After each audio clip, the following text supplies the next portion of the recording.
Bismillah. Assalamualaikum warahmatullahi wabarakatuh. Innal hamdalillah wassalatu wassalamu ala Rasulillah wa ala alihi wa sahbihi wa man tabi'ahum bi ihsan ila yaumil qiyamah. Jamaah yang semoga Allah rahmati dan Allah berkahi. Alhamdulillah senantiasa kita bersyukur kepada Allah atas segala kenikmatan yang Allah telah berikan kepada kita selaku hambanya.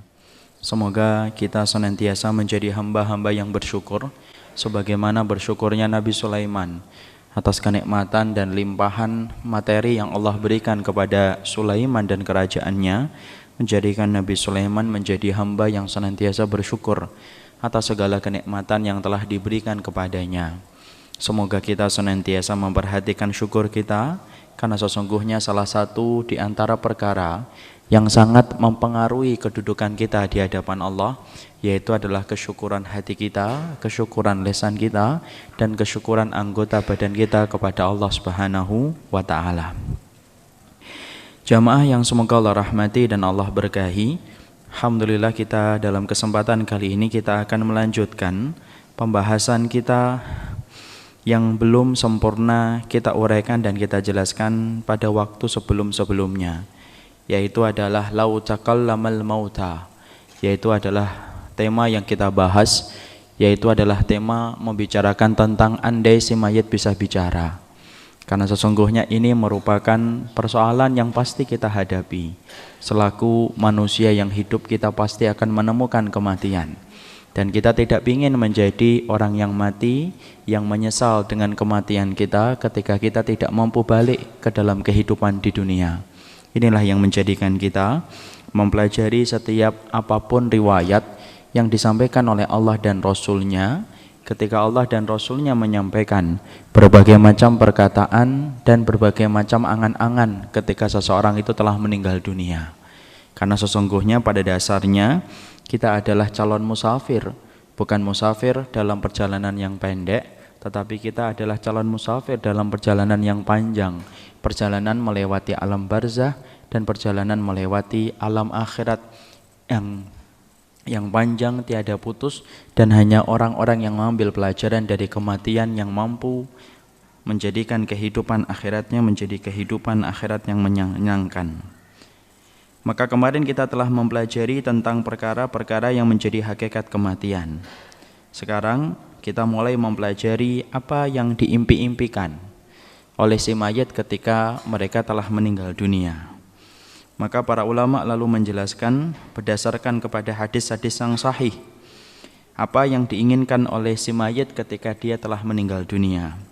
Rasulullah SAW menjelaskan kepada kita yang pertama di antara perkara yang diinginkan oleh si mayit, yaitu adalah ketika si mayit adalah orang-orang yang salih, maka si mayit ingin segera supaya dia bertemu dengan pengadilannya dan bertemu dengan apa yang dijanjikan oleh Allah.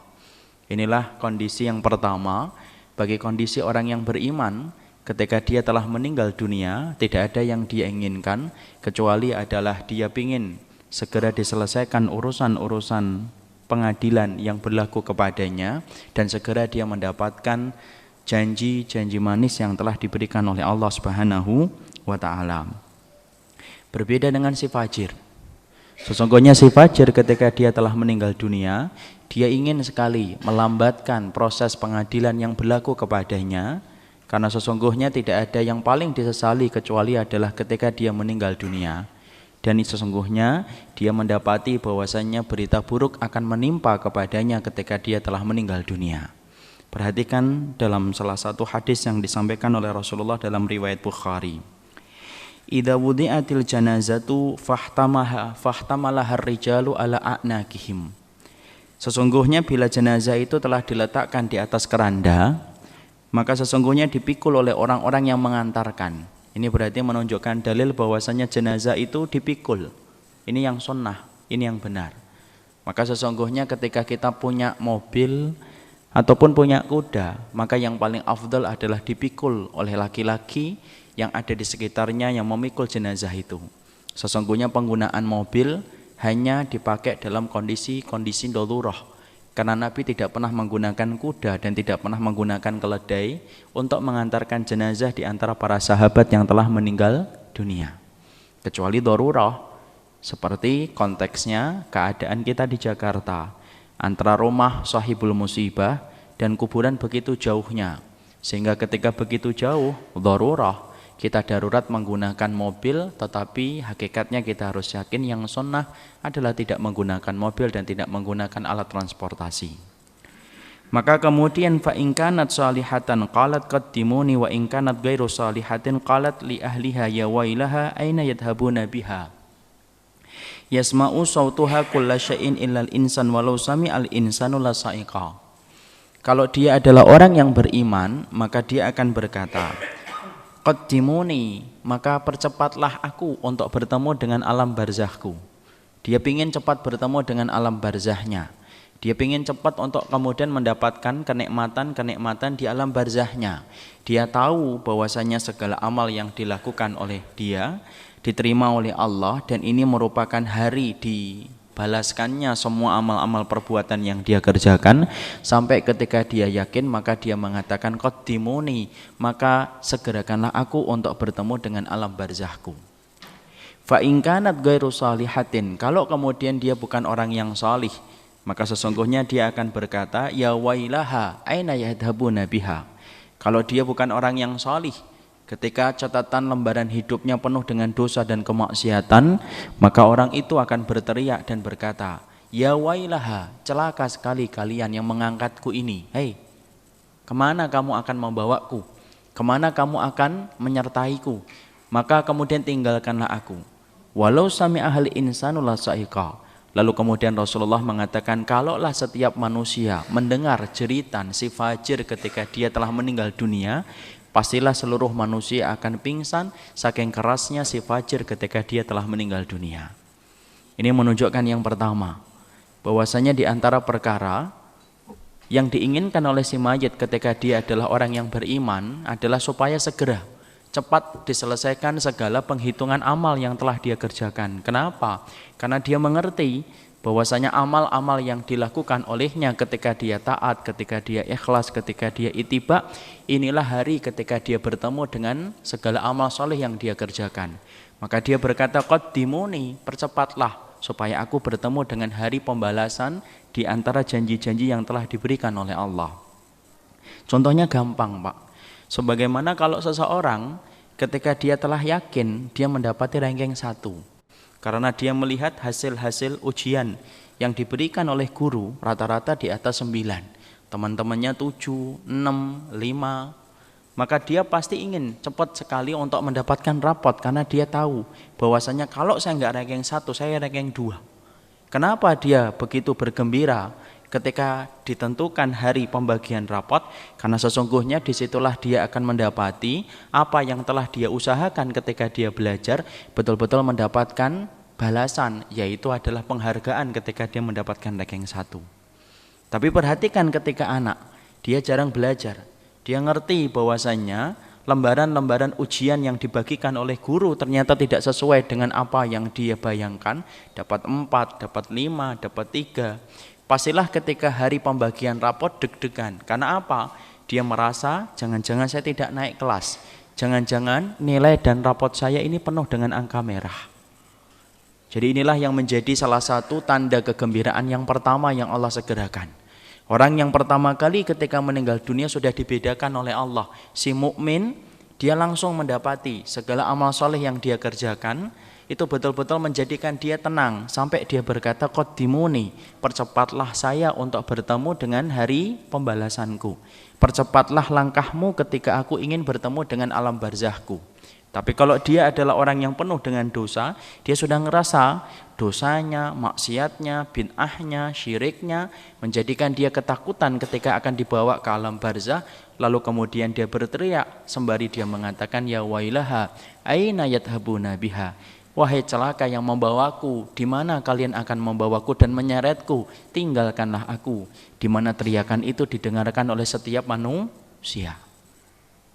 Kalaulah kemudian manusia mampu mendengarkan, manusia itu mampu dalam keadaan pingsan saking kerasnya suara itu. Jadi Masya Allah, Di mana setiap kita belajar dalam hadis ini adalah setiap siapapun yang mereka berbuat kebaikan dan ketaatan tepat ketika dia telah meninggal dunia, sesungguhnya dia dalam keadaan tenang. Karena sesungguhnya amal salih yang dikerjakan olehnya menjadikan dia tenang ketika dia dibawa oleh orang-orang yang hidup. Tapi barang siapa orang yang jarang menghiasi hidupnya dengan ketaatan dan amal salih, ketika dia tepat meninggal dunia, dia sudah merasa perjalanan panjang yang akan dia tempuh adalah perjalanan yang berat dan berakhir dengan neraka. Dan itulah yang menjadikan dia berteriak, ketakutan, khawatir kalau kemudian hari yang dia bayangkan betul-betul ditegakkan oleh Allah. Inilah yang menjadikan Masya Allah, betapa beruntungnya orang yang beriman ketika mereka telah menghiasi hidupnya dengan ketaatan, karena tepat ketika dicabutnya nyawa dari jasadnya, Allah langsung memberikan kepadanya ketenangan sehingga dia minta dipercepat untuk bertemu dengan alam barzahnya. Lalu kemudian tahukah kita, setelah dia dipercepat, tahukah kita apa yang diminta oleh seseorang ketika dia telah selesai ditanya oleh malaikat di dalam kuburnya? Maka kemudian dikatakan oleh Rasulullah dalam riwayat Barra bin Azib, kalau seseorang itu telah selesai, ketika dia telah didatangi oleh para malaikat, di mana malaikat itu bertanya kepadanya dengan 3 pertanyaan. Man rabbuka, siapa Rabbmu, siapa nabimu, dan apa agama yang diutus kepadamu. Kalau seseorang itu telah selesai dengan ini, maka sesungguhnya orang-orang ketika mereka telah mendapati dia telah ditanya oleh tiga pertanyaan oleh malaikat, maka kemudian orang-orang itu lalu berkata ketika si mukmin, aqimis sa'ah hatta arji ila ahli. Lalu kemudian orang-orang ketika mereka telah selesai ditanya oleh para malaikat dengan 3 pertanyaan tentang Rabbnya, tentang nabinya, tentang agama yang diutus kepadanya, maka sesungguhnya seseorang yang ada di dalam kuburnya lalu berkata, aqimis sa'ah.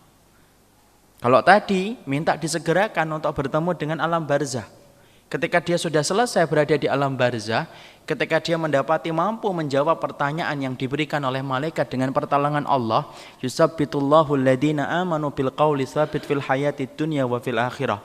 Allah teguhkan hati, Allah teguhkan lisan orang yang beriman dalam kehidupan dunia dan di akhirat. Salah satunya ketika dia mampu menjawab pertanyaan para malaikat di alam kuburnya. Selesai, dibukakan pintu antara dia dengan surga, didatangi dia dengan orang yang begitu tampan dan rupawan yang berkata, ana amaluka salih, saya ini adalah amalmu yang salih. Setelah dia melihat batasan surga yang tidak ada batasannya, dia melihat teman yang rupawan yang menunjukkan amal salihnya yang akan mendampingi dia sampai hari kiamat, maka orang itu lalu berkata, aqimis sa'ah, tolong ya Allah cepat tegakkan hari kiamat, hatta arji ila ahli, sampai kemudian aku bertemu dengan keluargaku kembali. Jadi ini menunjukkan kepada kita Masya Allah, sesungguhnya kenikmatan bersama dengan keluarga itu kenikmatan yang besar. Sampai ketika orang itu pertama kali ketika mereka telah mampu menyelesaikan ujian di dalam alam kuburnya, setelah dia mampu menyelesaikan ujian di dalam alam kuburnya, barulah dia teringat dengan keluarganya. Makanya dia kemudian berkata kepada Rabbnya, aqimis sa'ah ya Rabbi, tolong tegakkan hari kiamat cepat wahai Rabbku, hatta arji ila ahli, sampai aku bertemu kembali dengan keluargaku. Jadi Masya Allah, inilah kenikmatan yang Allah berikan kepada keluarga. Ternyata pertemuan-pertemuan yang berlangsung antara kita dengan ibu kita, pertemuan kita dengan bapak kita, merupakan pertemuan-pertemuan yang membekas sampai ketika orang itu meninggal dunia, ketika mampu menyelesaikan ujian di dalam alam kuburnya, yang pertama kali diminta adalah supaya dia bertemu dengan keluarganya. Padahal kita paham, hakikat pertemuan itu kalau bagi kehidupan manusia itu ada berapa? Ada 4. Hakikat pertemuan dan perpisahan dalam kehidupan kita itu hakikatnya ada 4. Ini kita harus paham dulu. Ya, supaya kemudian kita mampu untuk menjelaskan hadis yang tadi. Hakikat pertemuan dan perpisahan kita itu ada 4. Yang pertama adalah bertemu di dunia, tetapi tidak pernah bertemu di akhirat. Siapa mereka-mereka yang dipertemukan oleh Allah di dunia, tetapi tidak akan pernah bertemu lagi di akhirat? Yaitu adalah orang-orang kafir, orang-orang musyrik, orang-orang yang memiliki penyakit kemunafikan yang mengeluarkan ia dari agama Allah. Maka sesungguhnya orang yang semacam ini mereka ketemu di dunia tetapi tidak akan pernah ketemu di akhirat. Sebagaimana Rasulullah tidak akan bertemu kembali dengan Abu Thalib, sebagaimana Abu Thalib tidak akan bertemu dengan Abu Jahal, dan sebagaimana Abu Jahal tidak akan bertemu dengan Abu Lahab, dan sebagaimana Abu Lahab tidak bertemu dengan istrinya Ummu Jamil. Kenapa? Karena hakikatnya pertemuan bagi orang kafir, mereka ketemu di dunia tetapi tidak akan pernah ketemu di akhirat. Makanya Allah berfirman di dalam surat Al-Ma'arij, yawaddul mujrimu law yaftadi min adabi yawma idzin bi banihi wa sahibatihi wa akhihi wa fasilatihi allati tu'wih wa man fil ardi jami'an tsumma yunji. Orang kafir itu mereka berandai-andai kelak pada waktu hari kiamat. Ketika mereka telah melihat neraka begitu nyata ada di hadapan mata mereka, yang selama ini mereka dustakan, yang selama ini mereka kufuri, tiba-tiba mereka melihat azab neraka itu betul-betul nyata di pelupuk mata mereka. Tahukah kita apa yang diinginkan oleh mereka ketika mereka sudah melihat neraka itu? Orang-orang kafir lalu berkata, "Lau yaftadi min adabi yawma idzin bi banihi." Mereka kemudian berandai-andai, cobalah kami mampu menebus diri kami dari azab Allah ini walaupun dengan anak-anak kami, dengan istri-istri mereka, dengan keluarga-keluarga besar mereka yang dulu melindungi mereka ketika di dunia. Wa man fil ardi jami'an tsumma yunji, dan semua orang yang pernah mereka kenal di atas muka bumi, maka mereka ingin sekali menebus dirinya supaya tidak mendapatkan azab Allah dengan dia menebus dirinya dari semua orang yang menjadi keluarganya. Jadi orang kafir ketika mereka kelak pada waktu di hadapan Allah Subhanahu wa taala, sesungguhnya orang-orang kafir itu menggadaikan keluarga mereka, tidak ingin ketemu. Maka sesungguhnya ada seorang ayah menggadaikan anaknya, ya Allah ini anakku, ini istriku, ini keluarga besarku, ini orang-orang yang aku kenal, ya Allah. Azab mereka, siksa mereka, masukkan mereka ke dalam azab jahanam yang begitu pedih di hadapanku ini. Tetapi satu, selamatkan saya dari azab Allah. Jadi tidak ada orang kafir yang mereka itu akan ketemu lagi di akhirat. Pertemuan bagi mereka sangat singkat, yaitu adalah pertemuan yang terjadi dalam kehidupan di dunia. Tidak akan ada lagi pertemuan bagi mereka dalam kehidupan akhirat. Walaupun mereka tampak romantis, rukun, penuh dengan kasih sayang, hari ini mereka merasakan kasih sayang dengan coklat dan bunga. Tapi kalau kemudian mereka dalam keadaan kafir, sesungguhnya kekafiran mereka itu menjadikan mereka itu tidak butuh untuk kembali bertemu dengan istrinya dan tidak butuh untuk kembali bertemu dengan keluarganya. Kenapa? Azab Allah yang pedih yang hadir di pelupuk mata mereka menjadikan mereka tidak punya hasrat kecuali menyelamatkan diri mereka. Mungkin ada yang bertanya, emang sampai sedahsyat itukah sampai seseorang itu melupakan ibunya? Sedahsyat itukah sampai seseorang itu melupakan anaknya sendiri? Iya. Bukankah bapak-bapak dan ibu ketika melewati hal-hal yang sangat genting, ketika kita dalam kondisi-kondisi yang sangat berbahaya, yang kita selamatkan kan diri kita. Kita kadang-kadang gak memikirkan tentang istri kita, ibu kita, bapak kita ketika sedang menghadapi hal-hal yang berbahaya.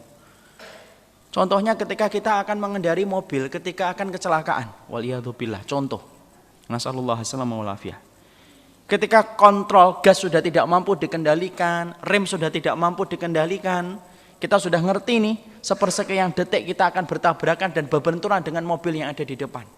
Setiap orang saat itu dalam detik-detik itu tidak ada yang dia pikirkan kecuali pasti keselamatan dirinya. Dia akan lindungi kepalanya, dia tidak perhatikan itu anaknya ada di sampingnya. Dia tidak peduli di belakangnya itu ada ibunya ataupun bapaknya. Yang pertama kali akan dia perhatikan itu apa? Keselamatan dirinya sendiri. Kenapa? Genting itu membuat kamu lupa kepada keadaan di sekitar. Sama dengan kejadian gempa di Jogja. Saya pernah mendapati cerita ada salah satu di antara jamaah, di antara masyarakat, ketika sedang terjadi gempa, dia keluar dari kamar mandi tanpa memakai pakaian selembar kain pun. Telanjang. Bukan telanjang bulat itu, telanjang kotak-kotak itu malah. Jadi betul-betul tidak memakai lembaran pakaian apapun dia. Keluar dari kemudian rumahnya, kamar mandinya, ketika sudah dia melihat bagaimana gempa itu mereda, barulah kemudian dia sadar ketika dia melihat dirinya itu tidak memakai pakaian. Kenapa sampai dia tidak sadar ketika keluar dari kamar mandi tidak membawa pakaian?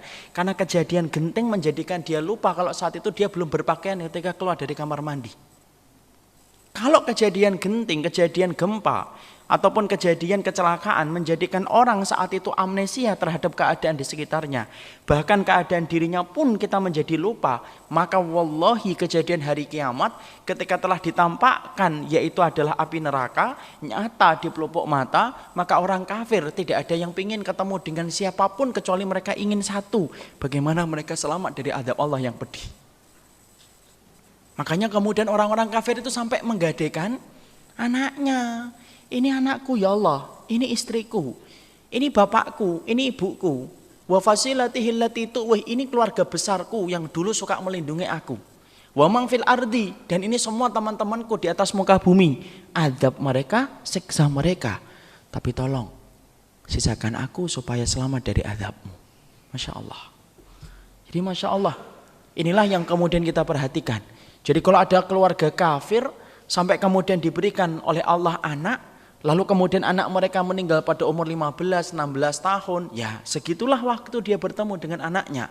Ketika mereka telah dipisahkan dengan maut, telah dipisahkan dengan kematian, maka mereka tidak akan pernah bertemu kembali selama-lamanya. Karena apa? Hakikat pertemuan bagi orang kafir, bagi orang musyrik adalah hakikat pertemuan mereka di dunia, tetapi tidak ada lagi pertemuan bagi mereka di akhirat. Singkat, pendek, terbatas, yaitu hanya di dunia saja. Jadi walaupun ada Romeo Juliet yang meninggalnya sampai berpegangan tangan, walaupun berpegangan tangan sekalipun, walaupun sampai berpelukan ketika meninggal dunia, hakikatnya mereka tidak akan pernah ketemu lagi di akhirat. Makanya orang kafir ketika meninggal dunia, mereka tidak berkata, Akimisa, tolong tegakkan hari kiamat supaya aku bertemu kembali dengan keluargaku. Tidak, orang kafir tidak mengatakan ini. Yang mengatakan ini hanya orang-orang yang beriman. Karena sesungguhnya hakikat yang pertama, ada orang yang bertemu di dunia, tetapi kemudian mereka berpisah di akhirat selama-lamanya. Jadi kalau kita perhatikan, ada orang kafir dikebiri, ada orang kafir dikremasi, dibakar, dengan harapan supaya abunya itu tetap mereka mampu lihat setiap waktunya. Masya Allah, sesungguhnya pertemuan bagi kamu hanya terbatas di dunia, tapi tidak ada lagi pertemuan untukmu di akhirat. Perpisahan di dunia menjadi perpisahan selama-lamanya di dunia ketika kamu telah dipisahkan dengan meninggalnya salah satu di antara kalian. Walaupun mereka berkata, nanti kita ketemu kembali. Oh, Bapak sedang melihat kita. Oh, orang tua kita sedang tersenyum melihat kita. Tidak ada itu. Bagi mereka orang kafir, siksa yang pedih atas segala pengingkaran-pengingkaran mereka. Ini yang pertama, hakikat pertemuan, yaitu adalah bertemu di dunia tetapi berpisah di akhirat. Yang kedua, hakikat pertemuan, yaitu adalah ada orang yang mereka tidak pernah bertemu di dunia tapi bertemu di akhirat. Yang kedua adalah tidak pernah bertemu di dunia tetapi bertemu di akhirat. Siapa? Orang-orang yang tidak pernah bertemu di dunia tetapi mereka akan kelak bertemu di akhirat. Yang tidak pernah ketemu di dunia tetapi bertemu di akhirat adalah mereka pecinta-pecinta Rasul, pecinta-pecinta Nabi, yang jujur di dalam cinta mereka kepada Nabi, jujur cinta mereka kepada Rasul.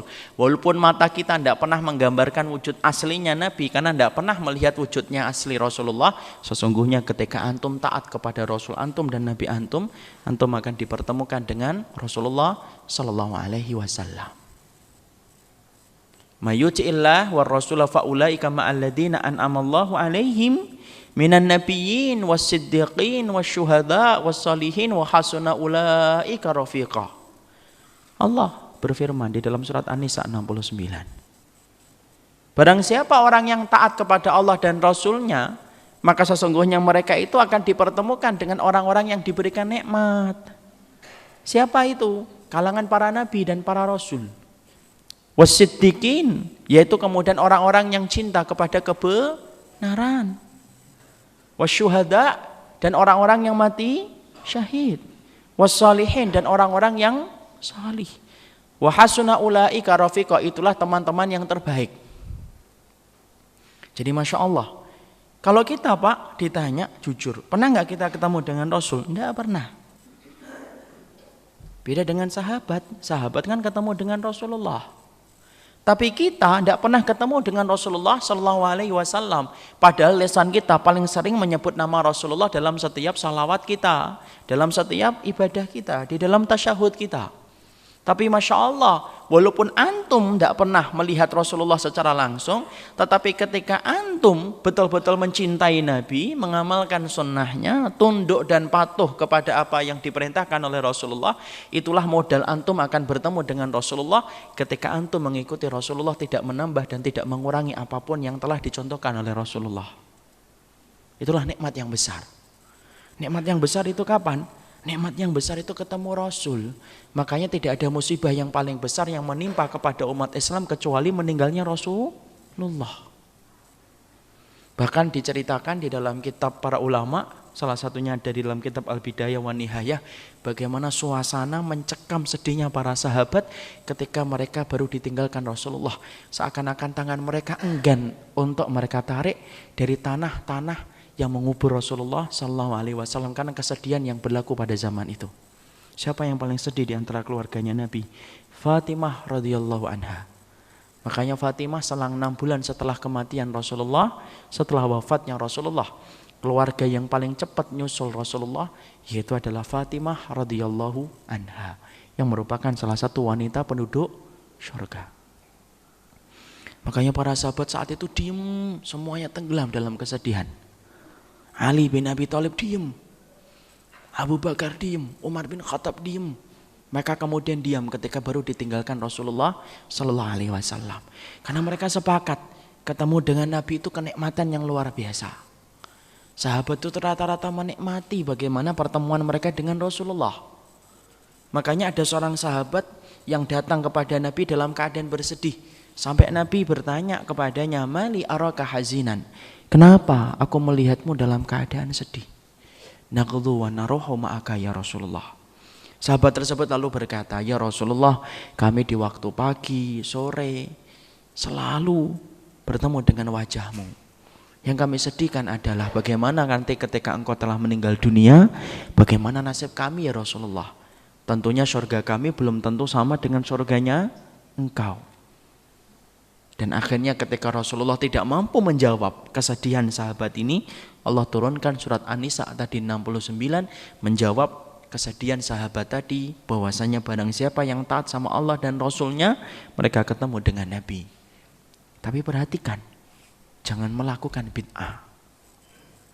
Karena sesungguhnya yang melakukan perkara tambahan ataupun mengganti sunnahnya Rasulullah, diganti dengan aturan-aturan dan hal-hal yang lainnya, itu tidak akan pernah bertemu dengan Rasulullah.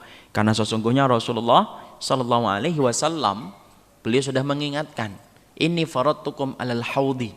Aku menunggu kalian di dalam sebuah telaga. Telaga Al-Kautsar. Rasulullah itu menunggu kita selaku umatnya. Maka kemudian faman syariba lam yatma abadan. Barang siapa yang kumpul dengan aku di telaga Al-Kautsar, ketika mereka diberikan kesempatan untuk minum di telaga Al-Kautsar, mereka minum. Lam yatma abadan. Siapapun yang minum di telaga Al-Kautsar, maka sesungguhnya tidak akan haus setelahnya. Ya. Fa innahum ya'tuna aqwamun a'rifuhum wa ya'rifunani.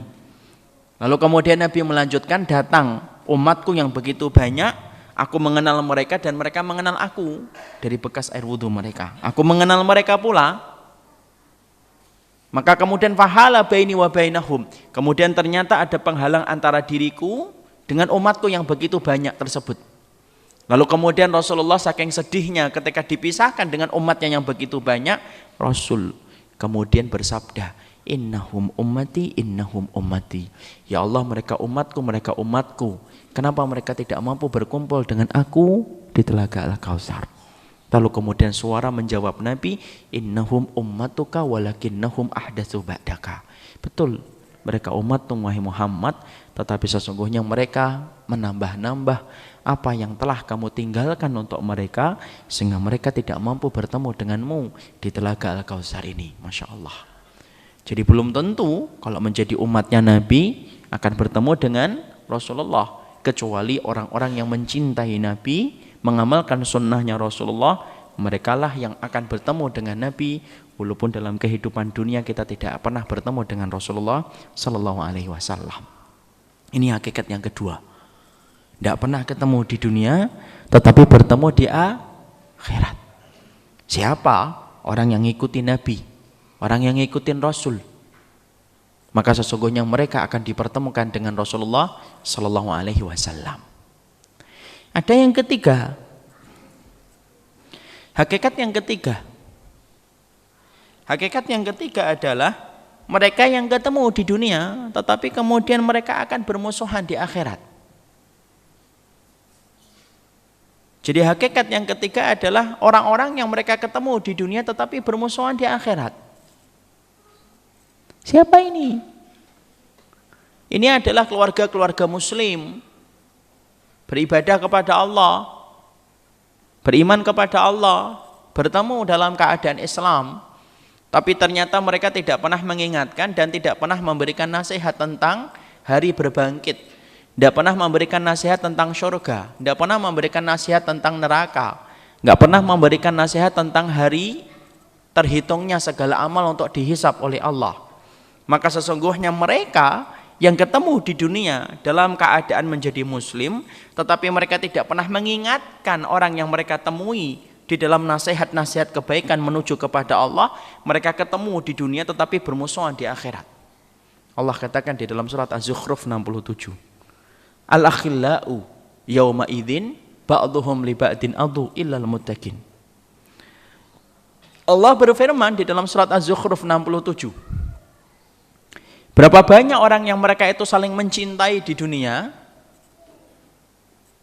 ketika mereka kelak dipertemukan oleh Allah pada waktu hari kiamat, aduun, mereka itu menjadi musuh, illal muttaqin, kecuali orang yang bertakwa.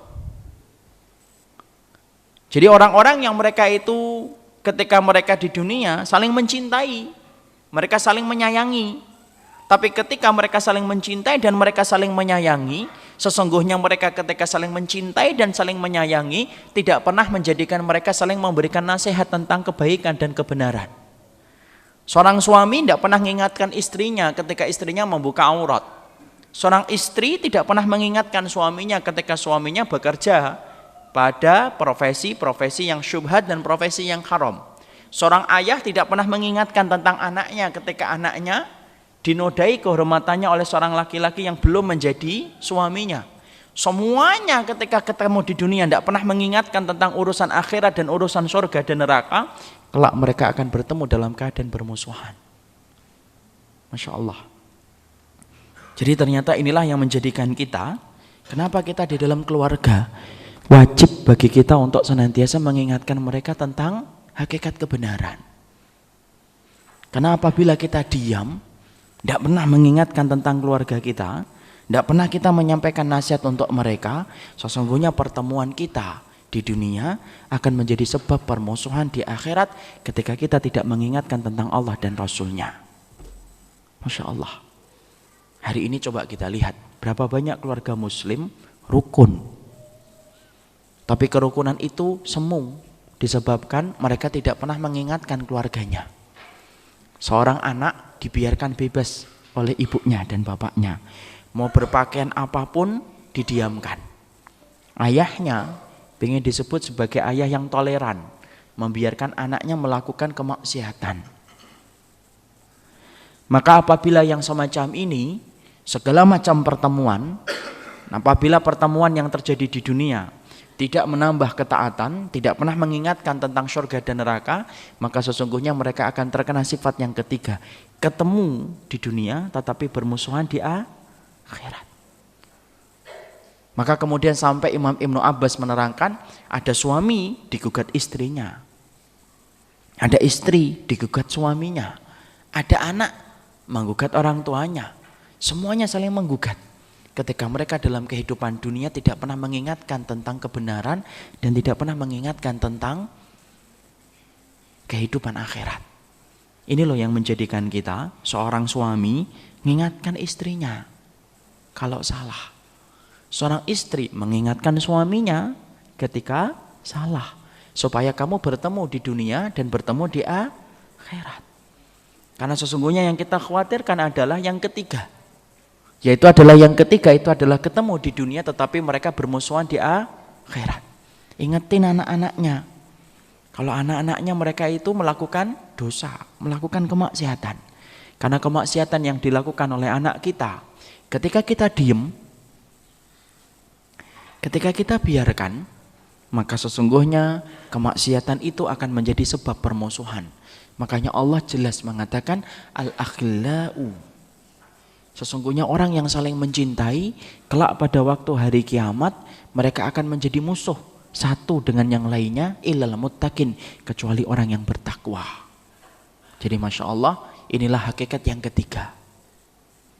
Hakikat yang keempat, yaitu adalah ketemu di dunia, ketemu di akhirat. Ini loh yang diminta oleh si mayit.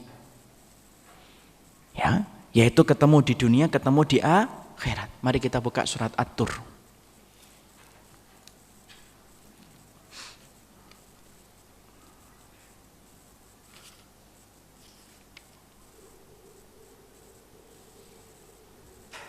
Ayat yang ke-21 dibaca Pak Ivan. At-Tur.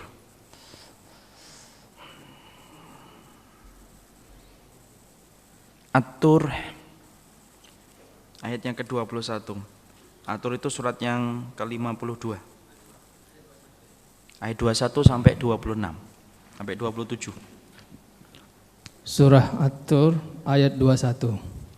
Dan orang-orang yang beriman beserta anak cucu mereka yang mengikuti mereka dalam keimanan, kami pertemukan mereka dengan anak cucu mereka di dalam surga.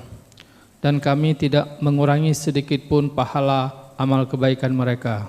Setiap orang terikat dengan apa yang dikerjakannya. Sebentar. Walladzina amanu wattaba'athum dzurriyyatuhum biimanin alhaqna bihim dzurriyyatahum wa ma alatnahum min amalihim min syai'. Kullu mri'in bima qasaba rahin. Allah berfirman, dan orang-orang yang beriman dan orang yang mengikuti mereka di dalam keimanan, maka kami akan pertemukan mereka dengan anak cucu mereka yang beriman di dalam syurga. Allah tidak mengurangi sedikit pun pahala yang telah mereka lakukan, dan setiap orang itu terikat dengan apa yang mereka kerjakan. Ini loh yang diminta oleh si mayit yang tadi kita katakan dalam riwayat Bara' bin Azib. Ya Allah, cepatkanlah hari kiamat supaya aku bertemu kembali dengan keluargaku. Siapa ini? Yaitu adalah orang-orang yang beriman ketika telah meninggalkan keturunan-keturunan yang beriman.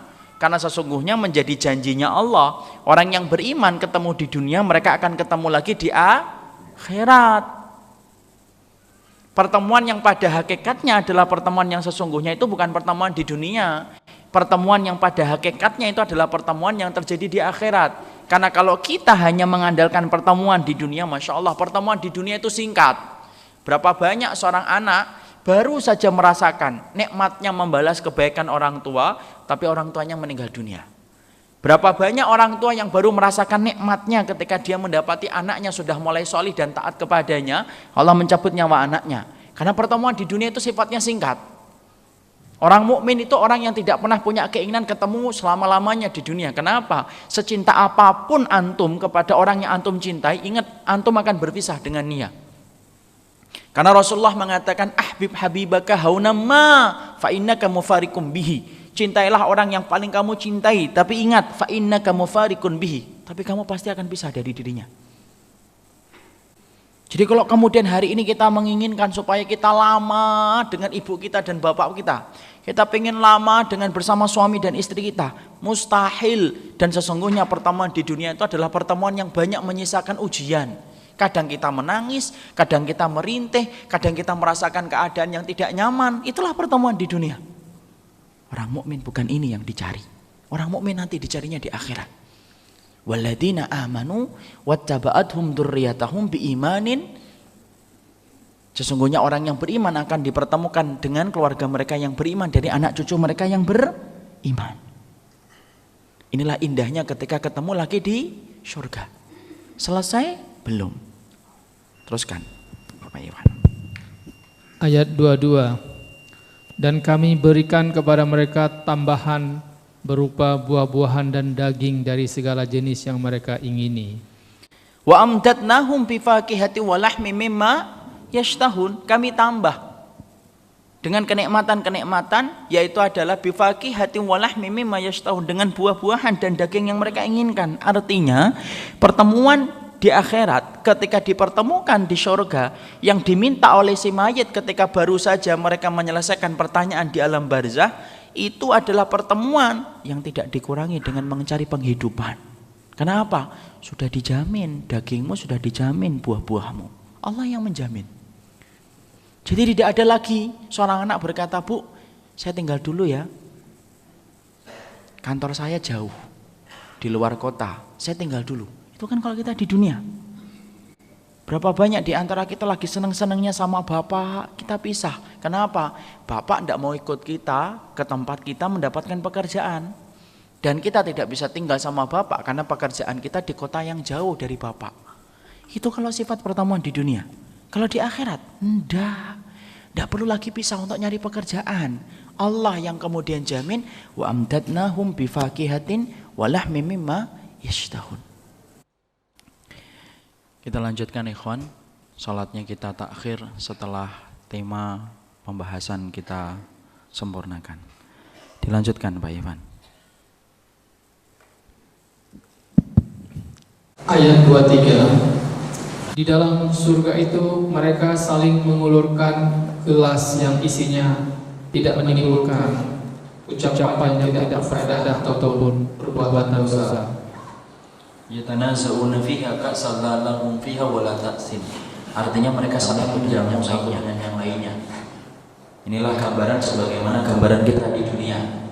Bapak dan ibu kalau sedang berkumpul dengan keluarga inti, pasti kita saling menghidarkan minuman dan makanan, mendekatkan kepada ibu dan bapak kita, menghidangkan kepada anak kita. Berapa banyak di antara kita ketika sedang duduk bersama ibu kita kemudian menyuguhkan gelas, menyuguhkan piring yang di dalamnya ada gorengan yang kita suka, roti yang kita senengin, kemudian mereka menyuguhkan. Di mana minuman-minuman yang disuguhkan di surga tidak menimbulkan perkataan yang sia-sia, artinya tidak memabukkan. Jadi Masya Allah, gambaran ketika kedekatan antum sebagaimana kedekatan antum di dunia persis terjadi kembali di surga. Selesai? Belum. Lanjutkan akhi. 24. Dan di sekitar mereka ada anak-anak muda yang berkeliling untuk melayani mereka, seakan-akan mereka itu mutiara yang tersimpan. Wa yatufu alaihim gilmanun lahum ka'annahum lu'lu'um maknun. Bukan hanya Allah menjamin daging antum, bukan hanya menjamin buahnya antum, tapi Allah juga menyediakan anak-anak yang mereka menjadi pelayan-pelayan bagi keluarga-keluarga yang dipertemukan oleh Allah di dunia. Dan Allah menyediakan pelayan itu ka'annahum lu'lu'um maknun, yaitu sebagaimana mutiara yang tersimpan. Bapak kalau dapat pembantu bening, putih, bersih, wangi, pasti senang. Ya kan? Makanya istri sang raja aja tergiur dengan Yusuf. Yusuf itu sebenarnya siapa? Budaknya. Sebagaimana ketika kita nyari pembantu, selalu kok pembantunya enak dilihat, itu senang.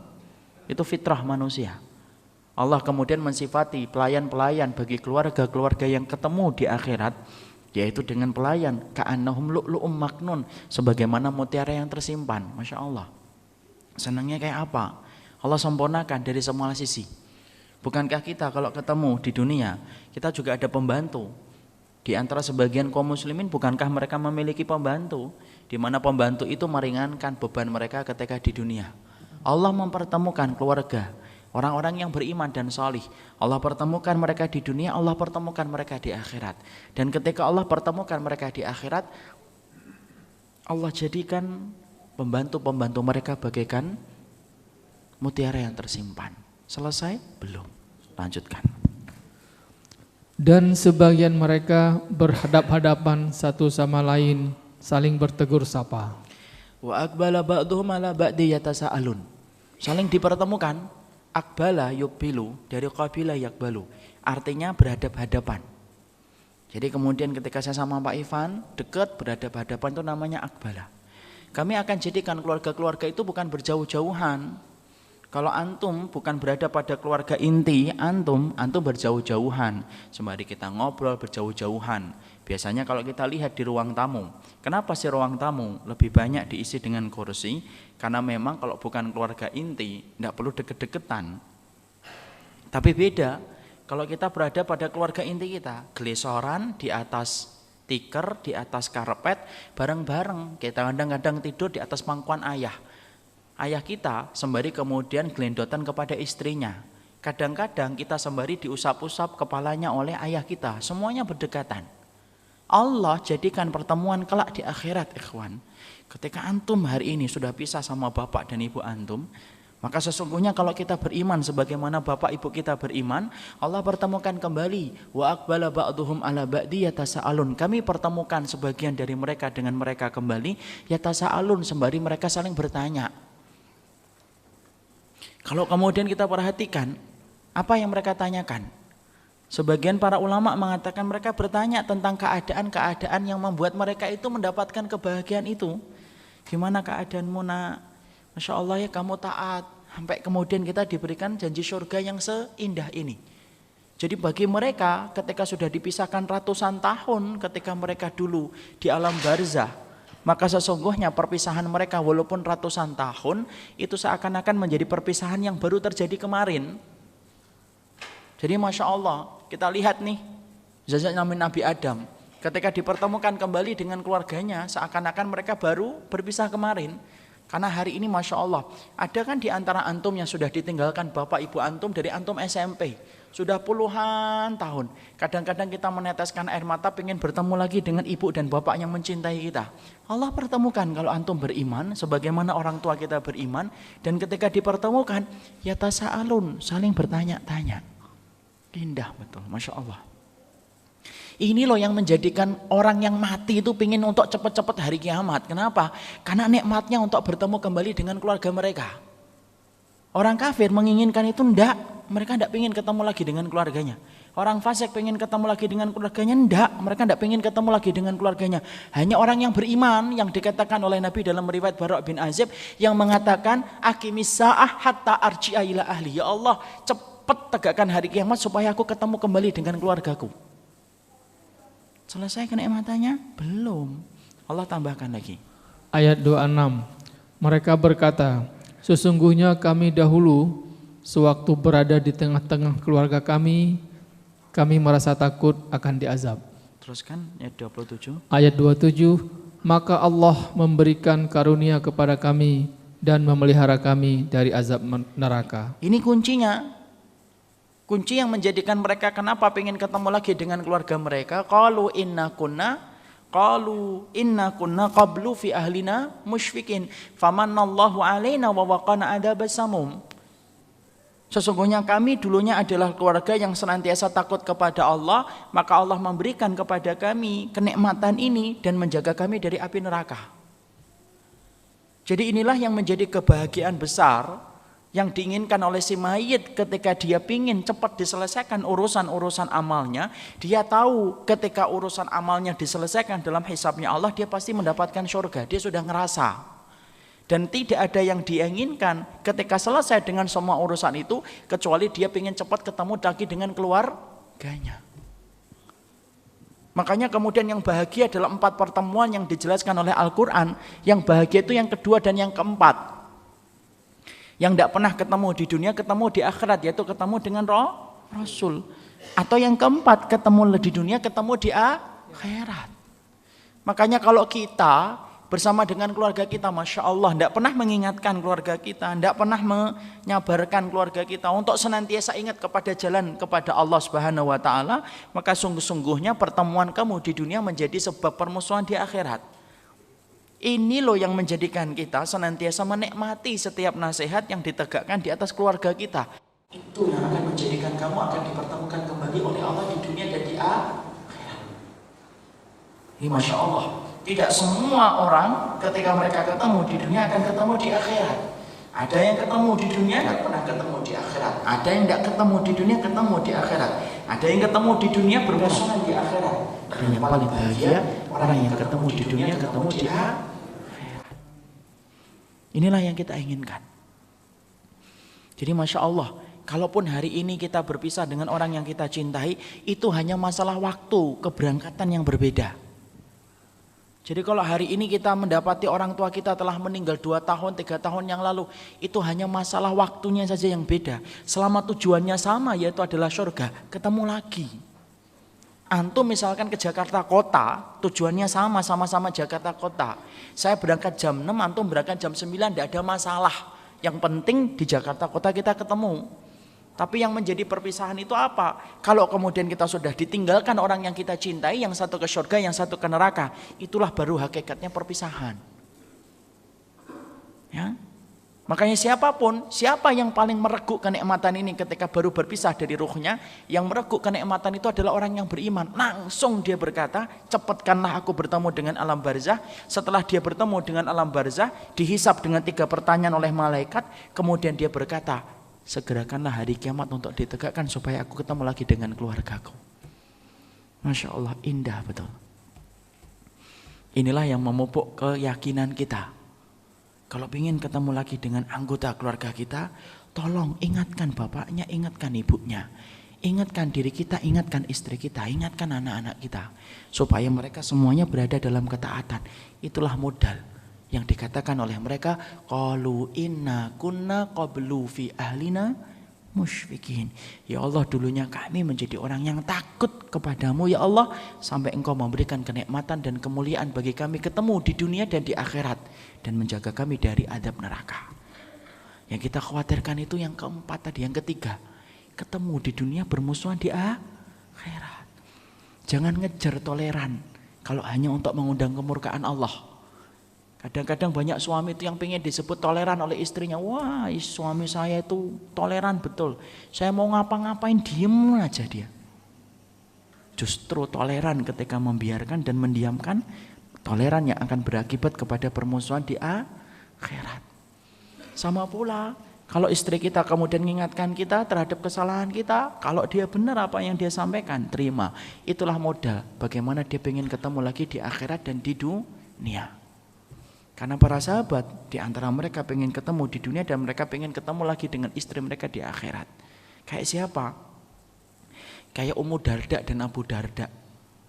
Abu Darda sebelum pisah, sebelum meninggal dunia, dia berpesan kepada istrinya, kalau pengen ketemu dengan aku, jangan nikah lagi. Supaya nanti kita ketemu lagi dalam keridhaan Allah di akhirat. Ummu Darda dipegang kata-kata itu. Makanya Ummu Darda setelah suaminya Abu Darda meninggal dunia, dilamar salah satunya oleh Muawiyah, tetapi ditolak. Lalu kemudian Muawiyah bertanya, kenapa engkau menolakku? Lalu Ummu Darda berkata, karena aku ingin ketemu dengan Abu Darda di surga. Masya Allah ya. Jadi Masya Allah. Jadi boleh bagi seseorang itu meninggalkan wasiat supaya pasangannya tidak menikah lagi, tapi tidak wajib dipenuhi. Seorang suami berkata kepada istrinya, jangan nikah lagi ya. Boleh, tapi wajib dipenuhi? Enggak. Kalau istrinya kemudian takut zina, dia boleh nikah lagi. Sama dengan istri, dia berpesan sama suaminya, bang, jangan nikah lagi ya. Maka kemudian boleh wasiat semacam itu, tapi wajib dipenuhi? Enggak. Apalagi kalau istri sampai berkata, awas ya, saya hantui kamu nanti kalau kemudian nikah. Jadi hantu aja sombong. Jadi hantu tuh takut, malah kemudian malah seneng. Masya Allah. Pada laki-laki, udah usah diwasiati kayak gitu, pasti nikah lagi. Jadi Masya Allah, disitulah kita harus paham. Jadi Masya Allah, ya bahwasanya hakikatnya manusia semacam itu. Jadi makanya kalau kemudian ada orang yang hidup di dunia Ustaz tidak punya istri gimana? Dia akan dipertemukan oleh Allah dan dinikahkan oleh Allah dengan wanita surga yang sepantas dengan dirinya. Sama dengan wanita Ustaz.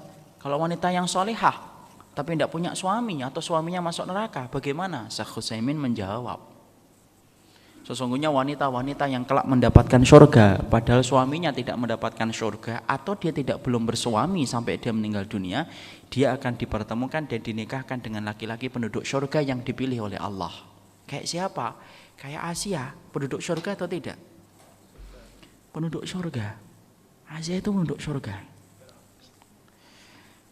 Kemudian di surga nanti sama siapa suaminya? Padahal suaminya itu kan Fir'aun.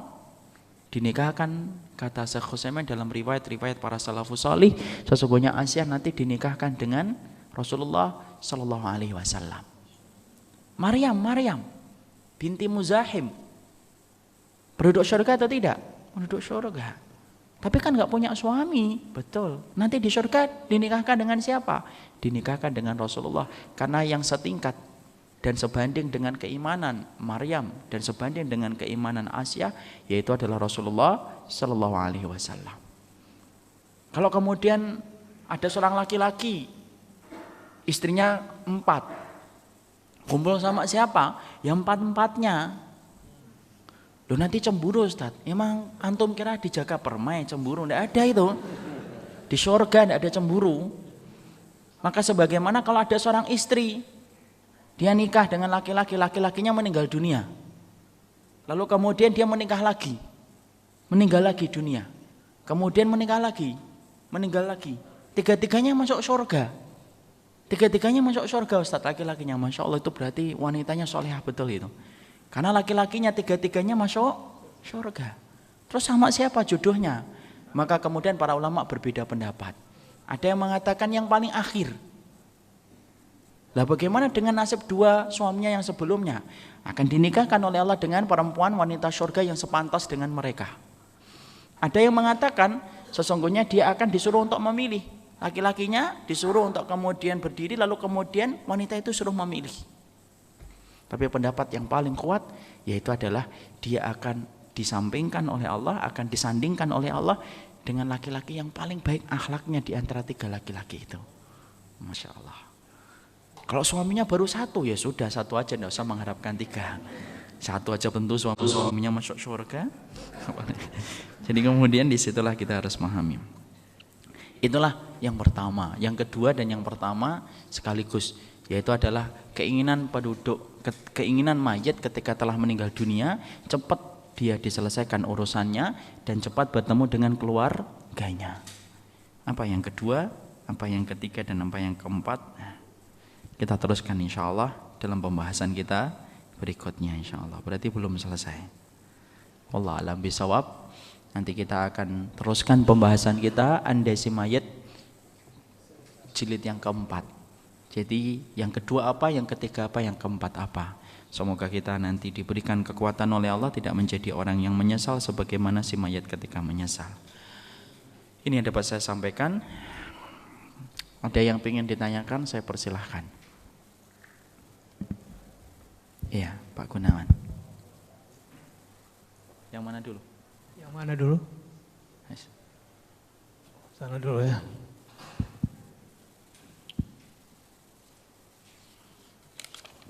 Assalamualaikum warahmatullahi wabarakatuh. Alhamdulillah. Terima kasih atas kesempatannya Ustaz. Bertanya, tadi Ustaz sudah banyak menjabarkan mengenai kejadian-kejadian yang akan terjadi di akhirat nanti. Yang pertama yang banyak digambarkan adalah antara hubungan suami dan istri. Pertanyaan saya adalah bagaimana hubungan antara anak dengan, walaupun tadi sudah dijabarkan tapi cuma sekilas gitu, bagaimana hubungan anak dengan orang tua. Pertanyaannya adalah apa yang bisa dilakukan oleh seorang anak kepada orang tua yang sudah meninggal dengan harapan si anak adalah dia bisa berkumpul insya Allah di surga gitu. Dengan harapan itu, tapi artinya kita sendiri tidak pernah yakin orang tua kita itu masuk di surga atau sebaliknya gitu Ustaz. Terima kasih. Assalamualaikum warahmatullahi wabarakatuh. Bismillah. Apa yang harusnya dilakukan oleh seorang anak ketika dia ingin mendapatkan kebaikan atau ingin memberikan kebaikan untuk orang tuanya? Yang paling penting Pak Gunawan dan saya semuanya, bagaimana kita menjadi solih di hadapan Allah. Kesolihan seorang anak akan menjadi permata serta investasi yang paling tertinggi bagi orang tua. Ini lebih dahsyat daripada sedekahnya kita, lebih dahsyat daripada doa kita, lebih dahsyat dari apapun yang lainnya. Karena kesolihan kita sebagai seorang anak disebabkan orang tua dulu kita mendoakan supaya kita solih. Sesungguhnya anak yang solih mampu memberikan syafaat bagi orang tua mereka. Rasulullah SAW bersabda, yuqalu lil walidani yaumal qiyamah. Allah berkata kepada anak-anak yang solih, ketika anak-anak yang solih itu berada di depan pintu surga, ketika mereka telah selesai urusan hisabnya, harusnya mereka masuk surga, sudah selesai. Kemudian Allah berfirman, udkhulul jannata, masuk kalian ke surga. Lalu kemudian anak-anak yang solih ini melihat kepada penduduk surga. Lalu mereka mendapati penduduk surga, tidak ada di antara penduduk surga itu orang tua mereka. Lalu mereka berkata, lan nadkhulal jannata, kami tidak mau masuk surga ya Allah, sampai kami melihat orang tua kami berada di surga. Allah lalu berfirman, orang tua kalian tertahan di belakang, masuklah surga. Sesungguhnya kalian itu menjadi penduduk surga. Kembali anak-anak yang soleh itu berkata, lan nadkhulal jannah, kami tidak bisa masuk surga ya Allah sampai kami bertemu kembali dengan orang tua kami dulu. Karena permintaan anak-anak yang soleh, Allah meringankan hisab bagi orang tua mereka yang sedang di belakang ketika dihisab. Syafaat anaknya menjadikan Allah meringankan hisab untuk orang tuanya sampai Allah pertemukan orang tua mereka dengan anak-anak mereka di depan pintu surga. Setelah ketemu, Allah kemudian berfirman kepada anak-anak yang solih tadi, udkhulul jannata antum wa aba'ukum, ini orang tua kalian, sekarang kalian masuk surga bersama orang tua kalian. Barulah anak-anak yang solih, mereka masuk bareng-bareng dengan orang tua mereka memasuki surga Allah. Disinilah pentingnya bagi kehidupan anak setelah ditinggalkan orang tua adalah solihkan diri antum. Karena sesungguhnya kesolihan antum itulah yang akan menjadikan orang tua kita memiliki investasi yang paling berharga, yaitu adalah anak yang solih. Tidak ada investasi yang paling berharga bagi orang tua yang telah meninggal dunia kecuali anak yang solih.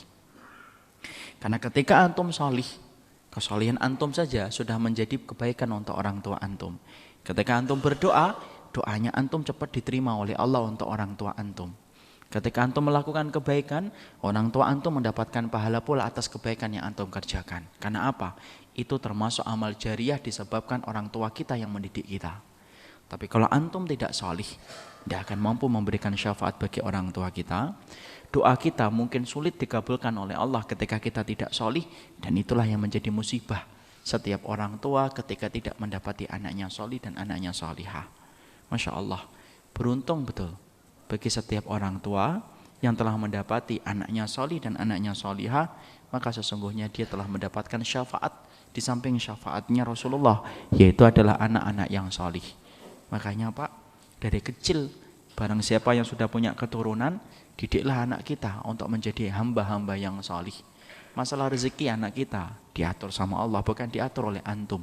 Tapi selama mereka menjadi yang solih, miskin ataupun kaya, maka sesungguhnya antum menjadi orang yang paling beruntung di hadapan Allah ketika telah meninggalkan keturunan yang solih, karena keturunan yang solih mampu menjadi syafaat bagi orang tua mereka.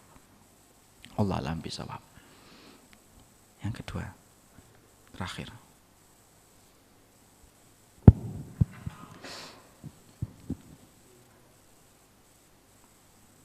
Terima kasih atas waktu yang diberikan. Ada dari dua ayat yang kami tanyakan. Yang pertama adalah surat ke-7 ayat 172 yang mengatakan alas ayat berapa, Pak? Ayat ke-172 di tengah-tengah itu. Alastu bi rabbikum qalu bala syahidna. Yang kedua surat yang ke-30 ayat yang ke-30. Di sini dikatakan faqim wajhaka lid-dini hanifa fitratallahi allati fataran nasa 'alaiha, dan seterusnya. Yang ingin saya tanyakan, bagaimanakah kita menciptakan keturunan yang soleh tersebut? Seperti tadi yang barusan ini menambah pertanyaan tadi dari pertanyaan pertama. Karena bagaimanapun kita sebagai orang tua ingin keturunan kita itu bareng-bareng di surga. Amin ya Allah di masa ilin. Karena terus terang, karena lingkungan itu kata Nabi kan akan membentuk. Nah kita menjaga lingkungan-lingkungan yang terbaik seperti kata Al-Quran juga, in ahsantum li anfusikum. Jadi kiat-kiatnya itu bagaimana Pak Ustadz? Terima kasih. Assalamualaikum warahmatullahi wabarakatuh. Tips untuk mendapatkan anak yang soleh ini butuh 2,5 jam untuk membahasnya. Jadi lebih panjang daripada kajian maghrib kita. Insya Allah nanti akan kita bahas satu waktu ketika kita habis membahas tentang masalah ini. Karena yang kita inginkan adalah supaya kita terbebas dari sifat kemandulan. Mandul itu bukan berarti ketika antum divonis oleh dokter tidak bisa punya keturunan. Mandul bukan berarti istri antum rahimnya tidak bisa digunakan untuk menampung janin. Tapi mandul adalah dikatakan oleh Rasulullah di dalam hadis yang sahih dalam riwayat Imam Ahmad, ar-rukub min ummati man lahu auladun wa lam yuqaddim min auladihi syai'an. Orang yang mandul di antara umatku, kata Rasulullah, yaitu adalah mereka yang diberikan oleh Allah keturunan, tetapi di antara keturunan-keturunan yang dia miliki tidak ada yang bermanfaat untuk agama Allah. Itulah mandul. Tidak ada yang salih, itulah mandul. Inilah yang akan kita bahas, bagaimana supaya menjadikan diri kita tidak menjadi mandul di hadapan Allah. Itu yang akan kita bahas. Dan asif bahwasanya dalam kesempatan kali ini asif tidak bisa kita jelaskan karena panjangnya materi ini. Tetapi insya Allah kapan-kapan kita bahas bagaimana membebaskan diri kita dari kemandulan. Yang terakhir, Ustadz, ada seorang muslim tetapi telinganya dan hatinya panas jika mendengar kata-kata bid'ah. Bagaimana menurut Ustadz, apakah itu kerasnya hati? Belum tentu. Mungkin dia keras, benci ketika mendengar kata-kata bid'ah karena dulunya pernah terluka dengan orang yang sering mengucapkan bid'ah dan melukai hati dia. Sehingga dia trauma. Ada orang tidak selamanya bahwasanya dia membenci bid'ah itu karena dia hatinya keras. Mungkin dia trauma. Ada orang yang dia sangka baik tapi ternyata orangnya kasar. Dan ciri khasnya orang itu ketika kasar selalu ngomong bid'ah, bid'ah, bid'ah. Sehingga akhirnya dia trauma. Atau bisa jadi karena dia belum berilmu. Atau yang ketiga bisa jadi dia mendapatkan ilmu yang salah. Ketika dia diajarin kalau ada yang ngomong bid'ah itu berarti pahami itu bukan muslim Indonesia yang sebenarnya. Jadi macam-macam sebab orang itu kemudian membenci kata-kata bid'ah. Maka kewajiban kita tetap menyampaikan dengan kalimat yang baik, menyampaikan dengan kalimat yang ma'ruf dan bersabar atas ketidaksabaran mereka. Karena sesungguhnya mengingatkan mereka tentang kesalahan mereka bukan perkara yang gampang, perkara yang susah. Coba Pak, saya pernah sholat soft. Sebagaimana soft kita kan sudah ngerti, soft itu harus rapat, lurus, bahu bertemu dengan bahu, kelingking kaki bertemu dengan kelingking kaki. Tapi Masya Allah sholat, gara-gara saya menempelkan kaki saya dan bahu saya kepada beliau, apa yang dilakukan oleh beliau? Beliau tendang kaki saya. Dan itu diniatin benar, jadi beliau berhenti, tendang. Masya Allah, saya kaget. Itu hampir kepala itu berasap untuk menahan marah. Tapi kemudian saya mencoba untuk kemudian husnudzan.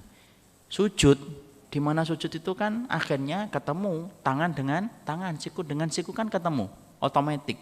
Tidak bisa kita ini kan. Itu dia bangun dari sujudnya hanya untuk mukul saya. Jadi 2 kali saya dipukul. Jadi Masya Allah.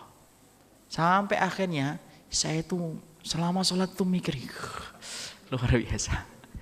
Entah khusyuk atau tidak saya nggak ngerti saat itu. Tapi yang jelas saya didolimi 2 kali. Dipukul, selesai karena qadarullah saya masbuk. Akhirnya saya meneruskan. Beliau langsung kemudian ke belakang. Selesai, saya lihat dia sholat sunnah di belakang. Maksud saya ingin ketemu untuk bertanya, apa maksudnya sampai mukul saya? Ya, qadarullah ketika saya lagi zikir, saya lihat ke belakang sudah tidak ada. Saya cari ke belakang tidak ada. Sampai sekarang tidak pernah ketemu kembali. Saya tanya sama salah satu di antara jamaah di situ, memang sukanya nendang sama yang menempelkan kakinya ke kakinya dia, dan sukanya mukul bagi yang menempelkan lututnya dengan lututnya dia ketika sujud. Dan itu bukan hanya saya yang jadi korban, yang lainnya. Makanya orang di sana kalau sholat tidak mau samping dia, mereka pingin cari soft yang lain daripada samping sama dia. Rata-rata yang samping sama dia adalah orang-orang yang baru musafir. Jadi Masya Allah, saya khusnudon. Setelah kemudian itu saya khusnudon. Mungkin beliaunya itu pernah mendengar orang ngajarin dia. Kalau ada yang suka nempel-nempelin, tendang saja. Diamalkan apa adanya. Masya Allah, padahal sepuh Pak orangnya, sepuh. Orangnya sepuh, karena pas ketika dia sujud saya lihat itu sepuh orangnya.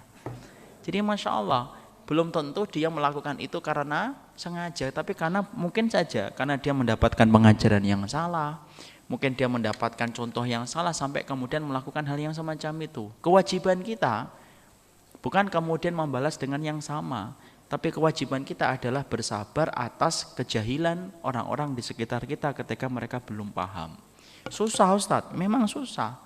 Yang namanya hidup di dunia itu memang susah. Kalau pengen enak, nanti di akhirat, bukan di dunia. Jadi harus sabar. Apa yang dimaksud dengan orang fasik?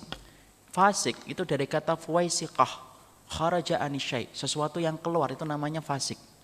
Makanya tikus tanah itu disebutnya fuwaisiqah, yaitu kucing tanah itu masuk dan keluar, masuk dari lubang.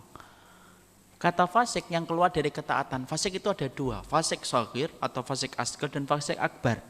Fasik asghar itu apa? Yang keluar dari ketaatan, yang kecil tetapi tidak mengeluarkan dari agama Allah. Contohnya fasik kecil itu apa? Ada wanita, dia diperintahkan untuk nutupin aurat, tapi tidak menutup aurat, itu fasik dia. Tapi tidak boleh ya dipanggil, hei wanita fasik, sini, tidak. Tapi pada hakikatnya perbuatan dia itu fasik. Tapi tidak mengeluarkan dari agama Allah, itu fasik-fasik kecil. Kalau fasik besar itu adalah orang yang berkeyakinan dengan keyakinan batil. Kayak Nasara, Hindu, Buddha, itu fasik akbar. Mengeluarkan mereka dari agama Allah Subhanahu wa taala. Itulah yang dimaksud dengan fasik. Syukran jazakallah khair, barakallahu fikum. Ini mungkin yang dapat saya sampaikan dalam pertemuan kali ini. Saya juga menyampaikan Bapak karena kondisi saya itu sering sekali pas keluar dari rumah sakit ini naik turun kondisinya. Sering naik, dropnya juga sering. Makanya saya mohon maaf apabila sering kajian itu tiba-tiba saya liburkan, tiba-tiba saya uldur. Karena terkadang malamnya membaik, tapi kemudian menjelang malam memburuk. Itu sering terjadi. Ini pun satu hari ini pun saya tidak ngajar kecuali yang di masjid itu di tempat ini saja, karena memang para dokter menyarankan saya untuk tidak banyak kajian dulu. Jadi misalkan nanti dalam perjalanan kita taklim, tiba-tiba saya mendadak meliburkan kayak kemarin hari Sabtu, mendadak meliburkan, tolong diberikan udhurnya. Semoga jamaah tetap memaklumi dan tetap memberikan kesabaran insyaallah. Saya sampaikan supaya tidak menjadi dhon, tidak menjadi prasangka, karena mungkin saja kok tiba-tiba meliburkan kok mendadak. Karena kadang-kadang sorenya baik Pak, kemudian malam ambruk langsung cepat. Perubahan saya itu cepat sekali. Makanya kadang-kadang kalau di Al Ihsan jam 3 saya setengah 3 sudah bangun, drop. Itu sering sekali. Jadi saya mohon maaf apabila beberapa kali kajian itu secara tiba-tiba diliburkan.